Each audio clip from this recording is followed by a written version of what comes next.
বলছি যে আমার যে সব সময় 99 মারতেছে, গেম যে খেলছি, তো কিসের এটা এটা সমস্যা কিসের জন্য?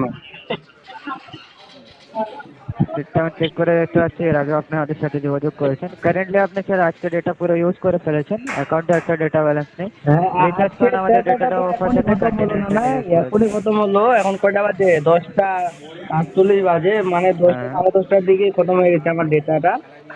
রিচার্জ তো করে ইউজ করুন, কোনো ইস্যু নেই। সকাল থেকে যে আমি গেম খেলছি, তো 99টা কেন মারতেছে? আপনার নাম্বারে দেখতে পাচ্ছি না স্যার কোনো ইস্যু হয়েছে বলে। আপনাকে রিকোয়েস্ট করবো রিচার্জ করান এখনের জন্য 19 টাকা 1 GB একদিনের জন্য। রাইট মিডনাইট পর্যন্ত থাকবে। থ্যাংকস অ্যাপ্লিকেশন থেকে রিচার্জ এক্সপায়ার হওয়ার আগে করতে পারেন। 4 দিন এর ধরে রিগার্ডিং সমস্যা লিঙ্ক পাঠিয়ে পাচ্ছে, দিয়েছি। আর বললে এখন বলতেছি না ইনবক্সে চেক করুন, লিঙ্ক পাঠিয়েছি, জাস্ট ক্লিক করে রিচার্জ করুন। রিচার্জ করার পর কনফার্মেশন চলে আসে, কনফার্মেশন সাথে সাথে না আসলে 10 মিনিট ওয়েট ওইটা না, করবেন। ওইটা না, ওইটা না। আমি যে 5G মোবাইলটা চালাচ্ছি, 5G সিমটা